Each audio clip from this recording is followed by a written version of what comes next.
Praise lord. ఈరోజు హెబ్రోను calendar వాక్య భాగంలో నుండి మనకివ్వబడిన లేఖన భాగాన్ని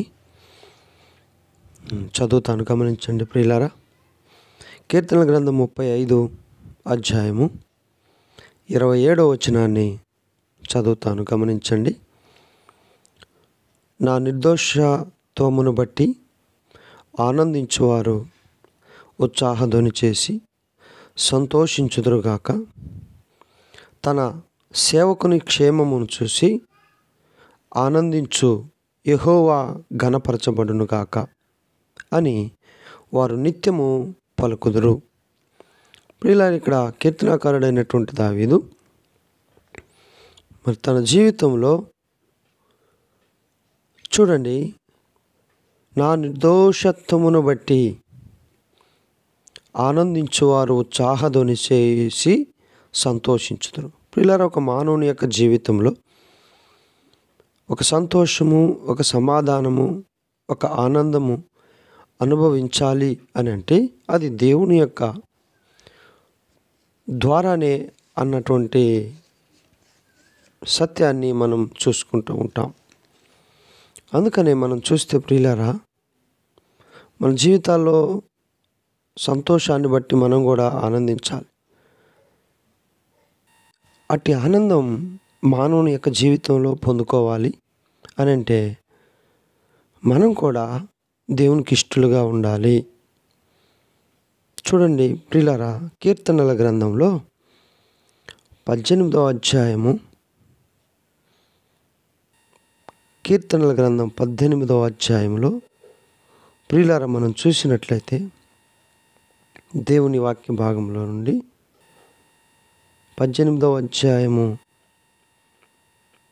19వ వచనాన్ని గమనించండి. నేను చదువుతాను. విశాలమైన స్థలమునకు ఆయన నన్ను తోడుకొని వచ్చెను. నేను ఆయనకు ఇష్టుడను గనుక ఆయన నన్ను తప్పించును. మానవుని యొక్క జీవితంలో దేవునికి ఇష్టడుగా ఉన్నప్పుడు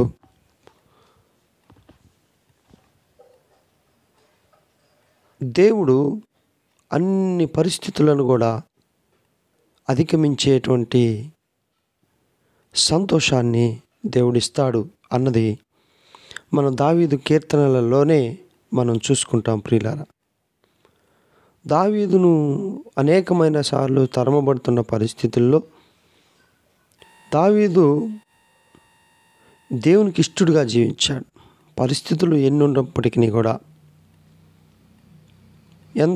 ఎన్ని పరిస్థితులు వచ్చినా, శత్రువుల చేత తరంబడుతూ ఉన్న పరిస్థితులు అనానుకూలముగా ఉన్నప్పటికీ దేవుని తోడుగా ఉన్నాడు గనుక, అంటే దేవునికి ఇష్టడుగా ఉన్నాడు గనుక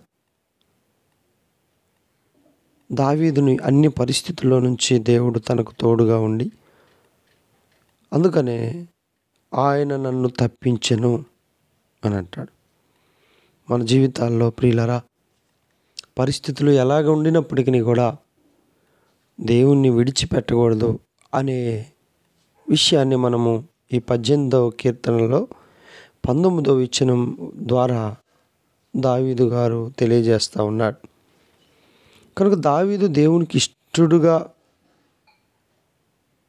ఉన్నాడు కనుక మరి దేవునికి ఇష్టడుగా ఉండాలి, విశ్వాసం ఉంచాలి దేవుని మీద. అంతేకాదు ప్రియులారా, దేవుని కొరకై నమ్మకంగా ఉండాలి. దేవునికి విషయాల్లో ఎన్ని పరిస్థితులు మనల్ని తల్లక్రిందులు చేసినప్పటికీ కూడా దేవుడు నమ్మదగిన వాడు గనుక ఆయన మీద మనం విశ్వాసం అనేది కోల్పోకూడదు. అందుకనే పరిశుద్ధమైన బైబిల్ గ్రంథంలో మనం గేన చూసినట్లయితే చూడండి, ఎందుకు దావీదును తప్పించగలిగాడు అని అంటే, మరి ఇదే హెబ్రీలకు రాసిన పత్రిక మనం చూసినట్లయితే 11వ అధ్యాయము 6వ వచనాన్ని నేను చదువుతాను, గమనించండి. విశ్వాసం లేకుండా దేవునికి ఇష్టడై ఉండుట అసాధ్యము. దేవుని యొద్దకు వచ్చువాడు ఆయన ఉన్నాడనియు తన్ను వెతుకు వారికి ఫలము దయచేయువాడనియు నమ్మవలెను. కనుక దావీదు అన్ని పరిస్థితులు వచ్చినా కూడా చేతగాని వాడులాగా కృంగిపోలేదు. అందుకని ఒక మాట కూడా రాయబడింది కదా దేవుని గ్రంథంలో, శ్రమ దినము నీవు కుంగిని ఎడలా చేతకాని వాడవగుతావు అని. కనుక దావీదు అలాగ లేడు ప్రియులారా. హెబ్రీ 11:6 ప్రకారం విశ్వాసం కలిగి ఉన్నాడు, ఇష్టడుగా ఉన్నాడు, దేవుని యొద్దకు వస్తూ ఉన్నాడు. ప్రతి పరిస్థితుల్లో కూడా ఆయన ఉన్నాడని నమ్ముతున్నాడు. అంతేకాదు తను ఎతుకు వారికి ఫలము దయచేయవాడని నమ్ముతూ ఉన్నాడు. కనుక దేవునికి అన్ని పరిస్థితుల్లో కూడా ఇష్టడుగా బ్రతకగలుగుతూ ఉన్నాడు. అందుకనే ఆయన నన్ను తప్పించెను అని 18 కీర్తన 19వ వచనంలో రాయబడతాం. కాబట్టి విశ్వాసంతో ఉండాలి అన్న విషయాన్ని మనం గమనించాం. అదే గ్రంథంలో మనం సామెతల గ్రంథంలో ప్రియులారా చూడండి, పరిశుద్ధమైన బైబిల్ గ్రంథంలో సామెతల గ్రంథంలో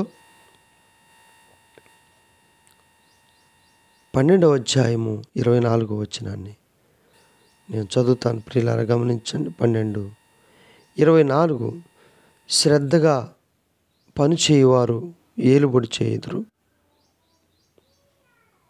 క్షమించండి, 22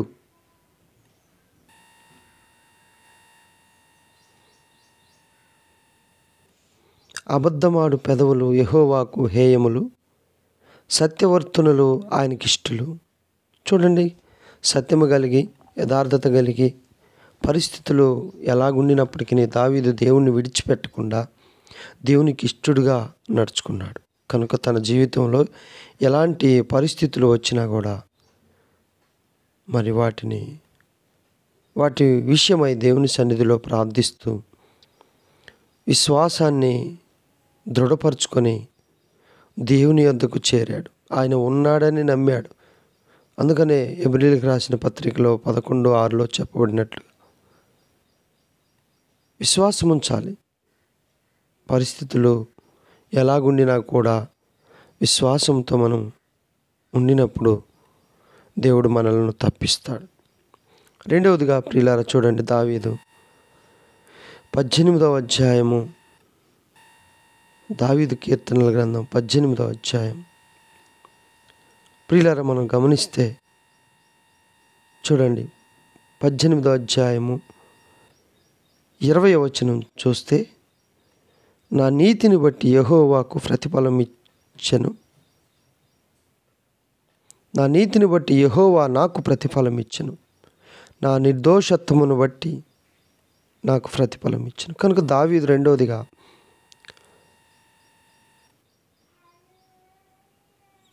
నా నీతిని బట్టి యెహోవా నాకు ప్రతిఫలం ఇచ్చెను. కనుక నీతిని విడిచిపెట్టే వారంగా ఉండకూడదు, యథార్థత కలిగి నడుచుకోవాలి. ఫలితంగా నిర్దోషిగా మనం ఉన్నప్పుడు దేవుడు విడిపిస్తాడు. చూడండి, పరిశుద్ధమైన బైబిల్ గ్రంథంలోనే దేవుడు చెప్తాడు ఒక వ్యక్తి గురించి. ఆదికాండంలో ప్రియులారా, ఆదికాండంలో మనం చూస్తే 6వ అధ్యాయము చూడండి ప్రియులారా, 9వ వచనంలో, ఆదికాండము 6వ అధ్యాయము 9వ వచనంలో కూడా నోవాహు వంశావళి ఇదే. నోవాహు నీతిపరుడును తన తరములో నిందారహితుడునై ఉండెను. నోవాహు దేవునితో కూడా నడిచినవాడు. కాబట్టి ప్రియులారా, దేవుని చెప్పినటువంటి మాటకు లోబడి దేవుడు ఏదైతే చెప్పాడో దాని ప్రకారం నమ్మి దేవుని మాటను కట్టుబడి దేవుని మాట ప్రకారం జీవించాడు. ఆ దినాలలో ప్రచండమైన వర్షం భయంకరమైనటువంటి వర్షం రాబోతుంది అని దేవుడు హెచ్చరించి చెప్పినప్పుడు దానికి ఒకే కుటుంబం అని కూడా మనం చెప్పవచ్చు. నోవాహు దేవుని మాట విని దేవుని మాట ప్రకారం ఆ వాడను తయారు చేసుకున్నాడు. దేవుణ్ణి నమ్మాడు. దేవుడు తన జీవితంలో ఒక గొప్ప అపాయం నుండి తప్పించాడు. అలాగే దావీదును కూడా అన్ని పరిస్థితుల్లో నుంచి కూడా దేవుడు తప్పించాడు. అంటే దేవుని మాటను ఎవరైతే లోబడతారో, దేవుని యొక్క మాటకు ఎవరైతే విధేయత చూపుతారో వారి కుటుంబము కూడా తప్పించబడుతుంది. ప్రియులారా, ఇక్కడ నోవా కుటుంబం అంతా కూడా వాడలోనికి ప్రవేశించారు. దేవుని నమ్మనటువంటి వారు, దేవుని మాట లెక్క చేయనటువంటి వారు, దేవునికి విధేయత చూపినటువంటి వారు జలప్రలయంలో మునిగిపోతూ ఉన్నారు. కాబట్టి ప్రియులారా, దేవునికి ఇష్టడుగా నువ్వు జీవించినప్పుడు దావీదును తప్పించిన దేవుడు నిన్ను కూడా తప్పిస్తాడు.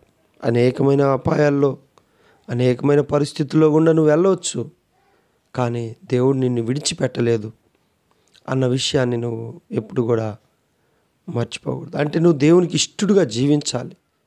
అప్పుడు నీ ప్రతి పరిస్థితిని దేవుడు నిన్ను తప్పిస్తాడు. అందుకనే ప్రియులారా, మనం చూస్తే 7వ అధ్యాయంలో కూడా మొదటి వచనం, 7వ అధ్యాయము మొదటి వచనం చూడండి. యెహోవా ఈ తరము వారిలో నీవే నా ఎదుట నీతిమంతుడవై ఉండుట చూచితిని, గనుక నీవును నీ ఇంటి వారును ఈ ఓడలో ప్రవేశించుడి. కనుక దేవునికి ఇష్టడుగా ఉన్నటువంటి వారు నీతిమంతులు, దేవుని మాటకు విధేయత చూపించేవారు నీతిమంతులు, దేవుని మాటల ప్రకారం నడుచుకునేవారు నీతిమంతులు. ఏ భేదం లేదు, అందరూ పాపులమే. అయితే దేవుని మాటలకు విధేయత చూపి దేవుని మాట ప్రకారం నడుచుకున్న వారు నీతిమంతులుగా తీర్చబడతారు. యేసు రక్తం చేత వారి ప్రతి పాపము కడగబడుతుంది, ఆయన మాటకు లోబడుట ద్వారా. అందుకనే కదా బలులు అర్పించుట కంటే, పొటేళ్ల క్రొవ్వు అర్పించుట కంటే మాట వినుట శ్రేష్ఠకరమని సమూయేలు గ్రంథంలో రాయించి పెట్టాడు దేవుడు. కనుక దేవుని మాటను బట్టి నడుచుకున్నాడు దావీదు. అనేకమైన పరిస్థితుల్లో నుంచి దేవుడు తప్పించాడు. ఎందుకంటే దేవునికి ఇష్టడుగా బ్రతికాడు.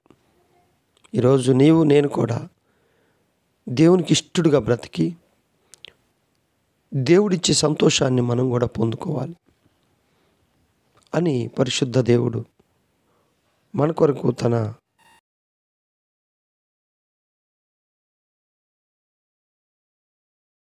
ప్రళయం నుండి తప్పించబడ్డాడు. దావీదు కూడా తప్పించబడుతూ వచ్చాడు. ప్రియులారా, కనుక మన జీవితాల్లో మనం కూడా దేవుని సన్నిధిని కలిగి మనం కూడా ప్రభు మార్గాల్లో నడుచుకునేవారిగా, ప్రభు అడుగుజాడల్లో నడుచుకునేవారుగా ఉండాలి అన్నదే దేవుని యొక్క ఉద్దేశం. ప్రియులారా, మరి మనం ఆ విధంగా నడుచుకుంటున్నామా? అందుకని అంటాడు 19వ వచనం 18వ అధ్యాయంలో, విశాలమైన స్థలమునకు ఆయన నన్ను తోడుకొని వచ్చెను, నేను ఆయనకి ఇష్టడును గనుక ఆయన నన్ను తప్పించెను. నీవు ఏ పరిస్థితుల్లో ఉండా నీవు తప్పించబడాలి అని అంటే నీవు దేవునికి ఇష్టడుగా ఉండాలి మొదటిగా. అందుకే దావీదు తన జీవితంలో ఎన్ని పరిస్థితులు వచ్చినా తప్పించబడ్డాడు. దేవునికి ఇష్టడుగా ఉన్నాడు నోవాహు. దేవుని మాట విన్నాడు. తనే కాదు, తన కుటుంబం కూడా రక్షించబడింది. మిగతా ఇష్టడుగా లేనివారు, దేవుని మాట పెడచెవిని పెట్టినవారు జలప్రలయంలో మునిగిపోతూ వారి జీవితాన్ని ముగించుకున్నవారుగా ఉన్నారు. మరి ఈరోజు నీవు కూడా ఆలోచించే ప్రియుల సోదరుడా, సోదరి, దేవునికి ఇష్టడుగా ఉంటున్నావా? దేవునికి ఇష్టురాలుగా ఉంటున్నావా? నీ జీవితంలో కూడా నువ్వు అద్భుతాలు చూస్తావు.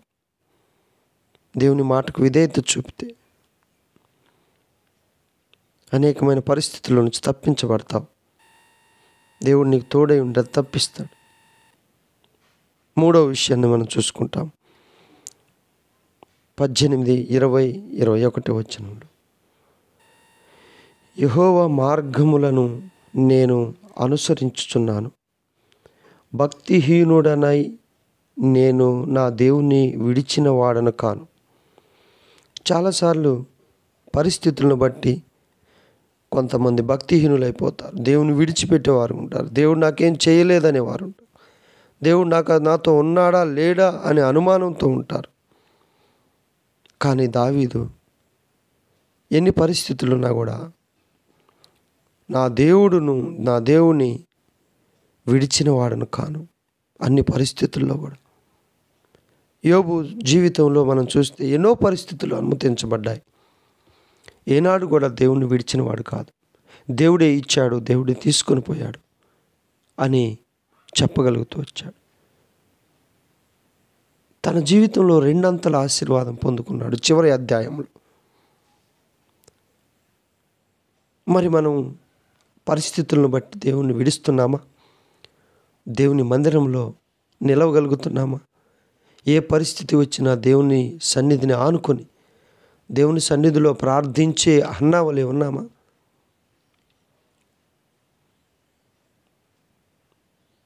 ప్రియులారా, ఆలోచించేసి మనం కూడా దేవునికి ఇష్టలుగా ఉన్నప్పుడు దేవుడు అన్ని పరిస్థితుల్లో నుంచి తప్పిస్తాడు. దేవుని మార్గాల్లో నడుచుకున్నాడు దావీదు. ఆయన మార్గాలను అనుసరించాడు. కనుకనే భక్తిహీనుడు కాలేదు. దేవుని మార్గాన్ని అనుసరించకపోతే, దేవుని మార్గాల్లో నువ్వు నడుచుకోకపోతే నువ్వు భక్తిహీనుడు అయిపోతావు. దేవునికి ఇష్టడుగా ఉండవు. దేవునికి దూరం అయిపోతావు. లోకంలో కలిసిపోతావు. కాబట్టి భక్తుడైన దావీదు కీర్తనాకారుడు దేవునికి ఇష్టడుగా ఉన్నాడు, తప్పించబడ్డాడు. దేవునికి ఇష్టడుగా ఉన్నాడు ప్రియులారా, సంతోషం పొందుకున్నాడు. దేవునికి ఇష్టడుగా ఉన్నాడు, దేవుని మార్గాల్లో నడుచుకున్నాడు, దేవుని ఆజ్ఞలను అనుసరించి నడుచుకున్నాడు. దేవుడు తనకు సహాయకుడిగా ఉండి అన్ని పరిస్థితుల్లో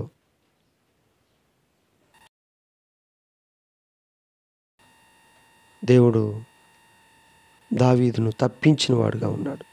అందుకనే దావీదు సంతోషిస్తున్నాడు. అందుకనే ఈరోజు కీర్తనల గ్రంథం 35:27 వచ్చిన, నా నిర్దోషత్వమును బట్టి ఆనందించువారు ఉత్సాహ ధ్వని చేసి సంతోషించుదురుగాక. ఇట్టి సంతోషం దావీదు జీవితంలో పొందుకున్నాడంటే దావీదు దేవునికి ఇష్టడుగా ఉన్నాడు. కాబట్టి విశ్వాసం ఉంచాడు. హెబ్రీ 11:6 ప్రకారం దేవునికి ఇష్టడుగా జీవించాడు కనుక శత్రువుల నుండి తప్పించాడు దేవుడు. దావీదు ఇష్టడుగా ఉన్నాడు కనుక నోవాహు జలప్రలయం నుండి తప్పించబడ్డాడు. నిర్దోషిగా ఉన్నాడు. దేవుని ఎదుట దేవుని మాటకు లోబడి దేవుని మాట ప్రకారం నడుచుకున్నాడు. తన కుటుంబం కూడా వాడలో ప్రవేశించారు. భయంకరమైన నాశనకరమైన జల ప్రళయం నుండి తప్పించబడ్డాడు. ఈరోజు నీవు, నీ కుటుంబము ఏ పరిస్థితిలో ఉన్నా, ఈరోజు వింటున్నటువంటి నీవైనా, చెప్పే నేనైనా ప్రియులారా, దేవునికి ఇష్టడుగా ఉన్నప్పుడు దేవుడు తప్పిస్తాడు అన్న విషయాన్ని మనం చూసుకుందాం. దావీదు దేవుని మార్గంలో నడుచుకున్నాడు. మూడవదిగా ఆయన ఆజ్ఞలను అనుసరించి నడుచుకున్నాడు. భక్తిహీనుడు కాలేదు. సంతోషం పొందుకుంటున్నాడు. ఆ విధంగా దేవుడు మనము కూడా దేవునికి ఇష్టలుగా నడుచుకొని ఆ దేవుడిచ్చే సంతోషాన్ని మనం కూడా పొందుకొని ఆ దేవుణ్ణి గణపరచాలి. ఆ సర్వశక్తినైన దేవుడు నీ కొరకు నా కొరకు కలవరి శిలువలో ప్రాణాన్ని బలిగా అర్పించిన ప్రభు, నిన్ను నన్ను ప్రేమించినటువంటి ఆ ప్రభుని మన జీవితం ద్వారా ఆయనకు మహిమకరంగా ఉండాలి. ఆయన ఆజ్ఞను అనుసరించి నడుచుకోవాలి. ఆయన మార్గముల్లో మనం ఉన్నప్పుడు ఆయన మనల్ని తలగా ఉంచుతానన్నాడు కానీ తోకగా ఉంచనన్నాడు. నన్ను గణపరచు వారిని నేను గణపరుస్తానని చెప్పారు. కాబట్టి ప్రియులారా, ఆ విధంగా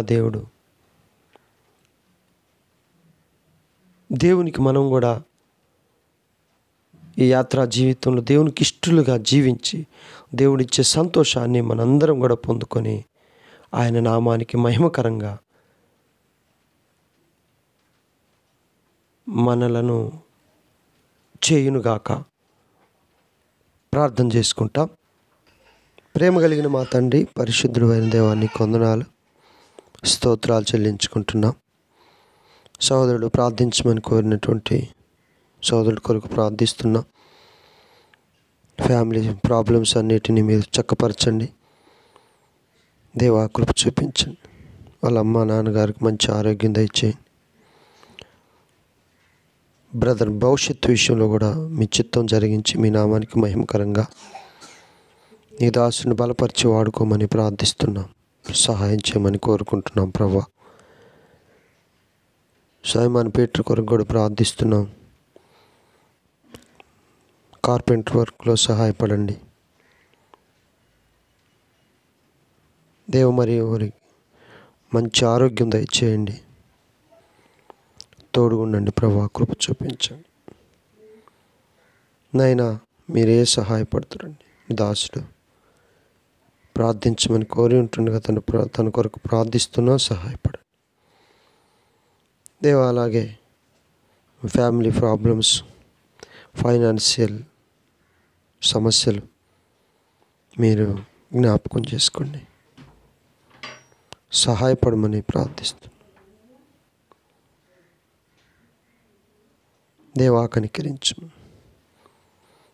అలాగే నాని కొరకు ప్రార్థిస్తున్నాం ప్రభా, తోడుగుండి సహాయపడండి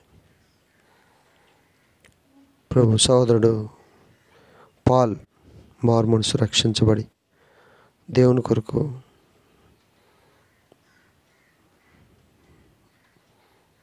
పాత్రగా వాడబడినట్లు సహాయించి కృప చూపించు. అలాగే అమృత సిస్టర్ కొరకు ప్రార్థిస్తున్నాం. ప్రార్థించమని కోరింది. క్యాన్సర్తో బాధపడుతుంది. సంపూర్ణమైన విడుదల కలుగు చేయండి. సహాయపడమని ప్రార్థిస్తున్నాం. తోడుగుండి కృప చూపించి కనికరించమని కోరుకుంటూ నీ ప్రియులు ఇంకా ప్రార్థించమని ఎవరైతే ఆశపడుతున్నారో వారందరి విషయంలో కూడా సహాయపడమని దేవా. ఈ వాక్యం వింటున్నటువంటి వారందరికీ మీరు ఆదరించి ఓదార్చి వారి అవసరతల అక్కర్లు క్రీస్తు యేసు మహిమలో తీర్చి నీ మీద ఆధారపడి నీకిష్టలుగా బ్రతుకుటకు సహాయపడమని క్రీస్తు యేసు పరిశుద్ధ నామమున ప్రార్థించి స్తుతించి అడిగి వేడుకుంటున్నాము మా పరమ తండ్రి. ఆమెన్. అందరికీ ప్రైజ్ ది లార్డ్.